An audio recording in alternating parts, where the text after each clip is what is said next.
I was driving down the interstate the other day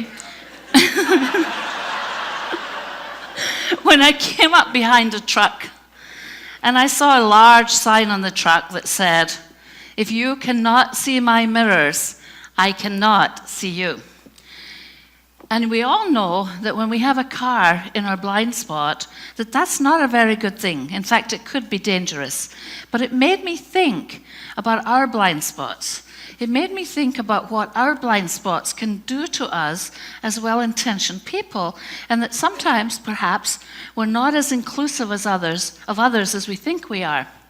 So I'll talk a little bit about inclusion today and about the inclusion paradox, that it is true that we are all human beings and that we are all alike. We share a human experience. Paradoxically, however, we are all uniquely different. We all have different DNA, different fingerprints, different patterns in our eyes, and we all have different stories and different experiences and different frames of reference on the world. But I think the issue of inclusion is actually, in this bullet point, is we are like some people more than others, that we have a propensity for affinity bias. We have a preference to surround ourselves with people who are like us. However, it is nevertheless a part of the human experience that we all have a deep need to feel included. So you would think that if we all have a deep need to feel included, that the path to inclusion would be smooth, flat, and completely without obstacles. And yet I'd like to suggest to you today that not only is it not flat and smooth, it's actually filled with visible and invisible obstacles that stop us, even when we think we're being inclusive, from being fully inclusive. It will not surprise you to know that our in-group is smaller than our out-group. But it may surprise you that in recent years, in the field of neuropsychology, has been able to demonstrate that the neural pathways that we use when we think about ourselves and the neural pathways we use when we think about members of our in-group are the same neural pathways, causing us to be much more empathetic and much more sympathetic to people in our in-group. We use different neural pathways for people in our out-group, causing us to be somewhat indifferent to their success or failure. I was in Dallas-Fort Worth Airport a few years ago, and it was pre-9/11, and I had an unconscious habit that I didn't realize I had until that particular evening. When I boarded the plane, I would always look to the left and look into the cockpit, and on this particular evening, there was a woman sitting behind the pilot's seat. Now, she smiled at me, and I smiled at her. And then I sat down, and my stomach began to churn. And then my inner voice started to run like a ticker tape that said, "Oh my goodness, perhaps I need to change my flight. Really, a woman flying this plane to Fort Lauderdale tonight? A 757, a woman pilot? Now, I'm a diversity consultant, and I am not meant to think like that." So I then began to examine, what is happening? Why am I thinking like that? And I realized that I had a blind spot, that for me, the image of a competent airline pilot looks like this. He's tall, he's male, he's white, he preferably has silver gray hair, and he looks like he's ex-military. Now, he could fly the plane. I wasn't sure that she could. I'd like to share with you some of the data from Cognizant, my unconscious bias assessment tool. This is aggregate data from quite a large number of people from different client systems. And what you're looking at is 70% of this group were men and 30% were women. And what you can see in these results is that the men said that men exhibit leadership qualities greater than women do, that men are more assertive than women, and that men are more serious about their careers than women. However, they also said that men and women were valued equally for their revenue generation skills and were equally likely to be allocated major projects. But let's look at what the women said, the 30% of the group that were women. It may surprise you to see that the women also said that men exhibit greater leadership skills. The women also said that men are slightly more serious about their careers than men, and the women also said that men are more assertive than women.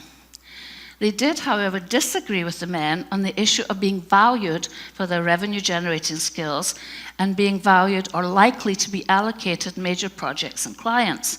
Now, how can this be? Because consciously we believe that we are actually striving for equity, that we have a meritocracy in our organizations, and that we're being fair, and that we're conscious of the gender differences. And yet, not just the men, but the women were colluding in this process. So, implicit biases are very pervasive. In fact, of the 15 million people who have taken Harvard University's IAT test, 80% of that group of both men and women, cannot resist the tendency to associate men with careers and women with home. Now, I had a professor once who said there's no such thing as the innocent eye, and that we really are not always seeing as clearly as we think we are. The brain distorts the message. In fact, we actually do physically have a blind spot in the retina of each eye. And it wouldn't stretch the imagination to think that perhaps this giraffe is looking at himself and saying, "Oh my, I look a little bit small and fat today." Because the brain distorts the reflection. And if it's distorting the reflection of ourselves, what is it doing in terms of your reflection or patterns for other people?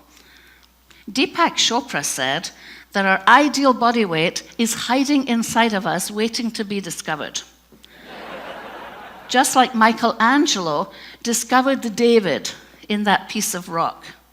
But what I'd like to suggest to us today is that there's a better self hiding inside each of us. There's a better self who's capable of being more inclusive than we really are.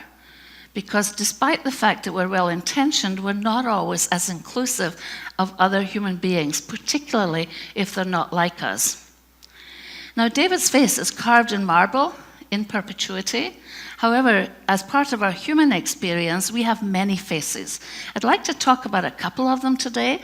First of all, we have what I call our professional face. That's the face that we take out of the car in the morning as we go to work. That's the face that we use when we're doing business with other people. But we also have our politically correct face. That's the face you use when you're saying one thing and thinking another. But then I believe we have what I call your curious tourist face. Your curious tourist face is when you go overseas and you visit another country and you meet the people and you love the locals and you love their food and their music and their tradition, and maybe you even buy some touristy things to take home to remind you of the trip. But just so long as they don't all move into your neighborhood. We also have what I call an irritated customer face.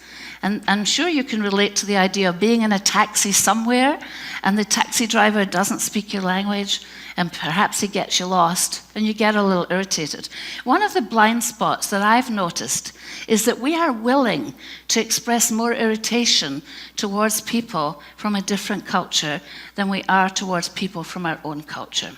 And so that's something that I like to pay attention to, is when I'm dealing with people who are different from me. So in terms of language is one of the areas that I do think language, accent, pace of speech, tone of voice are all areas that we can actually imperceptibly cause us to have blind spots and to treat people differently. I was in Publix once and I asked the woman for 6 bagels and she said, "Oh my, you sound so intelligent." And I said, well, the fact that she's right isn't really the issue. The issue is, what was she projecting onto me? And what she was projecting was intelligence, whereas it made me question, what does she project onto other people? I'd like to share with you also some data from my unconscious bias tool, and this time comparing Anglo to non-English speaking background, where you can see that in every instance, people from non-English speaking backgrounds were rated lower than people of Anglo descent. And what this is suggesting that there is a real issue around the talent pipeline and around how people's careers can progress when we have these blind spots and these unconscious biases that are impacting our decisions about people's competence. So I'd like to ask you to choose 2 colors that you really like the most. Just shout out a couple of colors. I heard blue and yellow, okay? So now I'd like you to choose 2 colors that you like the least. So what happened, because what I noticed there is you were very quick when I asked you the first time, but the second time there was a silence that fell over the room. Let me tell you what happened. It's called the Stroop effect. It was developed by a man called John Ridley Stroop in 1935, an Englishman. And what he discovered was that the brain seeks congruency. The brain is lazy, the brain is habitual, it seeks congruency. The first slides were easy because they were congruent. The color matched the swatch. The second slides, the color and the words do not match. So it causes us to have an imperceptible hesitation. It is in that hesitation that we can exclude people. So this time I'd like to ask you to pick 2 people that you would least like to have on your team. 1 and 4? I hear 1 and 4. Okay. Interestingly, 1 and 4, on every single time I do this exercise, either 1 and 4 or 3 and 4 are picked as the people that would be least welcome on someone's team. The ensuing discussion is always about the issue of appearance and height and weight. And so these are also issues in which we can exclude others. I was on a flight from Canberra to Sydney just last year, and it was a 30-seater commuter flight when a female voice, the female flight attendant was in the aisle serving the orange juice when I heard a female voice come over the intercom. And she said, "Ladies and gentlemen, we're at 27,000 feet. We'll be landing in Sydney shortly. I hope you've enjoyed your flight." I looked at the flight attendant and I thought, her mouth isn't moving. How can this be? And then I realized, oh my goodness, there's a female pilot and I forgot to check. And at 27,000 feet, I was not exercising the option to get off the plane. Socrates said that the unexamined life is not worth living. But I would like to suggest to you today that the unchallenged brain is not worth trusting. And I would like to invite you to think about what it is you do to exclude others. What is it you do that might be a blind spot for you that may cause you, if you paid attention to it, to widen the size of your in-group? Thank you.